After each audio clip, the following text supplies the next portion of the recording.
Okay, what's your view according to the kind of politics in Kenya? Because since the election were done, it has been politics until date. People started campaigning immediately the president was sworn in because the wananchi are starving a lot. Our president has not delivered enough in the country because as you see, the prices of commodities are so high. Education is low. The education sector is very low. The agriculture sector is very low, and there's a lot of promises said by the president, like in the previous rallies in Gori, where he was thrown by smelling shoes. So, what's your view? The nature of Kenyan politics is just a funny one, because I think there's a lot of gains that politicians get by becoming politicians and becoming leaders. That's why you see a lot of interest, and there's a lot of, a lot of force that the political class use to just get the political positions. It's just too much. Even if you just make observations and see how the lifestyle that the political class has, that is so much contrary to what we should be expecting, because we don't even pay them that much in terms of their salaries to have that kind of lifestyle. I think there's just too much to gain to be a politician in Kenya. That's why there's so much tension. People are fighting over political positions, and it's just crazy. So talking about the president of Kenya, I think the president of Kenya is appearing to be so much selfish. He's like, he got to the presidency to gain a lot. Okay, wait. I think the reason why the political class have been gaining a lot, and so many people have got a lot of interest in joining politics, there's only one intention there. And the main intention there is to loot the public funds. I think in 2013, there's a politician that looted over billions of money, taken to court, and he's still a politician by now, and we don't know why the case was withdrawn or whatever. You see, and that was a public fund, public property. It was a lot of money that could at least be used to make proper roads, pay teachers, and do a lot of things. So politicians so far are using their power for their personal gain. Yeah, for their personal gain. Like you see even a mere MCA being escorted by a motorcade over 20 SUVs. Just a mere MCA. And remember, the MCA is paid less than 200,000, being escorted by 10 SUVs with bodyguards. Yeah? So I think these people should be monitored well, for political class should have a limit of lifestyle, so that the balance the kind of the money that they spend, and the accounts should be at least followed and more and audited, because there's a lot of looting there. That's why they don't deliver to the public. So maybe you can tell us your view. Hii mambo na Kasongo, utatuambia Kasongo kamefanya nini hii mwaka, amepanga nini? Because it seems like you are, because as an economist, you can give us an idea. Kasongo is a bright man, and if I was to be a politician, I will use his strategies to become a good politician, to survive in my political career. But then Kasongo is, I don't know whether using this word is good on him. Like, he's a psychopath. because Kasongo will do anything to get whatever he wants. If it means killing, if it means looting, if it means just doing anything, lying, because he's the biggest liar in the country so far. He lies every day. He forgets. Do you remember Kasongo consulted a dead man concerning a land that he bought? Yeah, I remember that. That was the funniest that Kasongo did, but Kasongo is the president, and I don't know whether there is any way we can impeach him for that, because that was so unrealistic. But Kasongo, I don't know, maybe he's working on something that we really doesn't know, but so far he's trying for the economy. He speaks a lot than he does for the economy.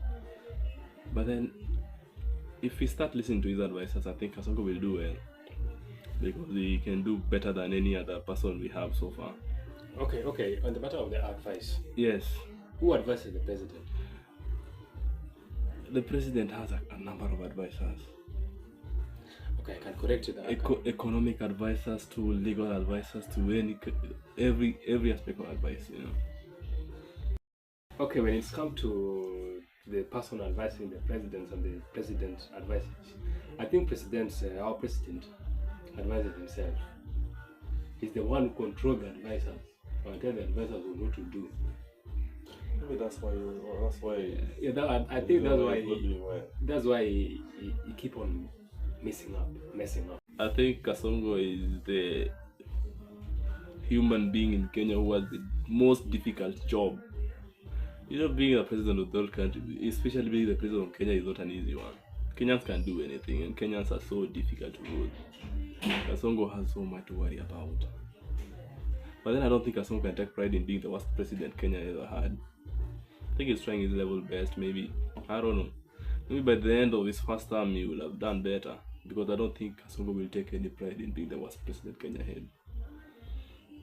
But the best thing you can do is, if Kasongo doesn't give us what we want, is re-strategize by 2027, because we have the power. We are the young people, we are the Gen Zs, we are the youth, and we know what we want for our future.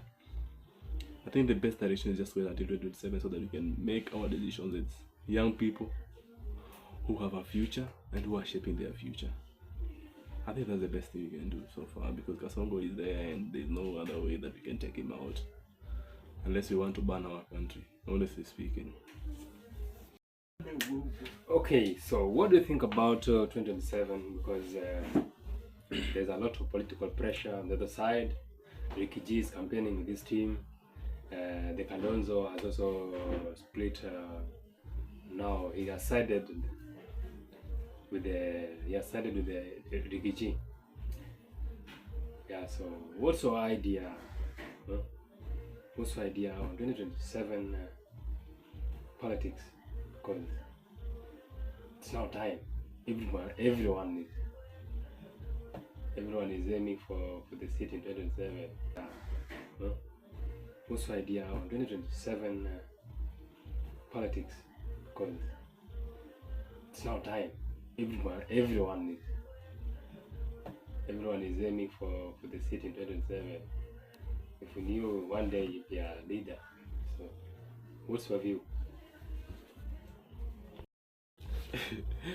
It's very ironical that Rigathi Gachagua still thinks he can be the president of Kenya. But I don't know how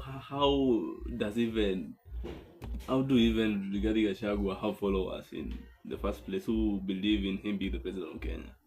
Be that he was impeached, and with Kenya's laws, you can not vie for any position once you are impeached, and not unless Rigathi Gachagua is planning to go do miracles in the court so that they can allow him to have a seat, or just run for 2027. So which miracles? Miracles, I don't know. Miracles happens in Kenya. He can go bribe the judge or kill whatever the judge or just blackmail the judges to withdraw his cases that blocks him from being the president or vying for any political position. Not even an appointed position. He can never be appointed to do anything in Kenya. I think his political career is over in Kenya. And so I don't know. Do you think Kenyans are so stupid to just believe that he can be the president of Kenya one day? Or what do you think he's trying to do? I think Ricky G I think Rikiji will be a TikTok president. Yeah, that's what he can do, because so far he's being fooled by social media. Hmm? You know, here in social media, people can lie to you. Like recently, they lied to Malema. Everybody could be like, "Oh, Malema." Eh? Right now is Malema. Yeah, though you cannot compare Malema with Rikiji, because Malema is a true African leader, Pan-African. Yeah, let's say that. Let's use that term. He's a Pan-Africanist. With Rikiji, I think the guy is high-tempered. He doesn't know how to control his temper. I think the only seat he can manage, I think, the seat of being a Munyoro leader is okay. Or being a village chief, that's good. But when it's come to national politics, he's not capable of being in top political seat in Kenya by 2027. Let's forget about that. Yeah, let's call him a TikTok president. So maybe if you have another way, let's call him a TikTok president. So maybe if you have another way to describe him, yeah, it's a tongue. Even not emphasizing much on Rigathi Gachagua.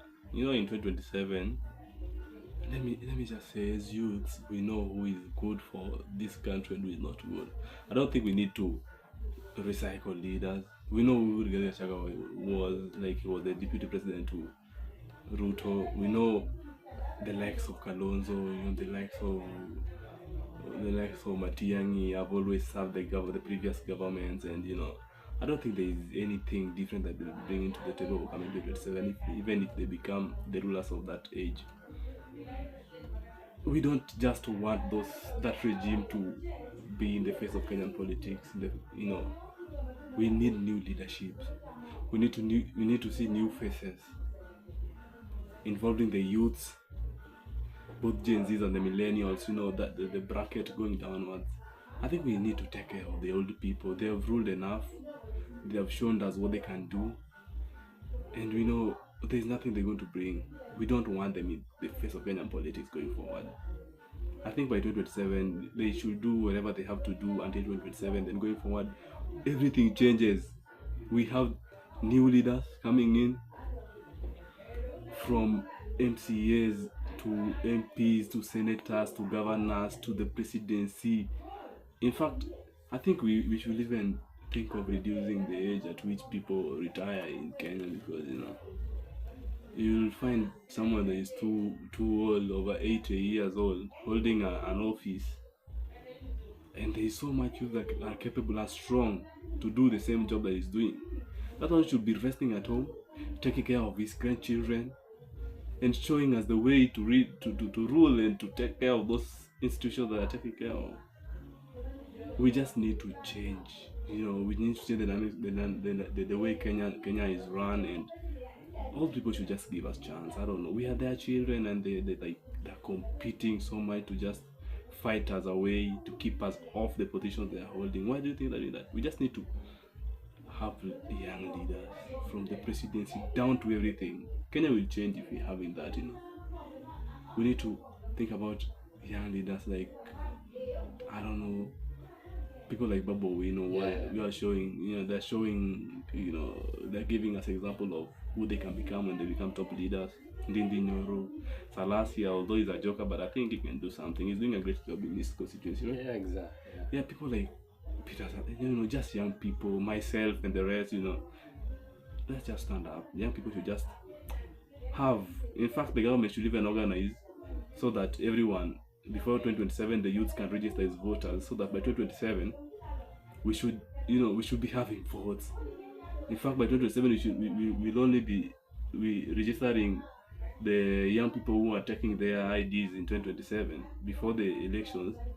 Those are the only people that should be registering as voters, because everybody should have been registered as a voter. If you are a young man, by 2027, even before 2027, it will have a voter's card if there is no changes about any way to vote.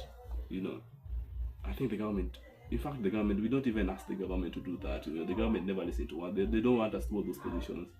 We should just demand to have just a period of time where we register as voters before 2027, so that we can, you know, have humble time with our voters card, so that we can be ready to vote in our young leaders. What do you think? So guys, we'll be giving you more updates on Kenyan politics and more about Kenya and its politics. So keep tuned in this channel. Make sure to subscribe, comment, like, and share. Anyway, we'll be dropping another video maybe tomorrow. Just keep tuned. We love you all, our fans.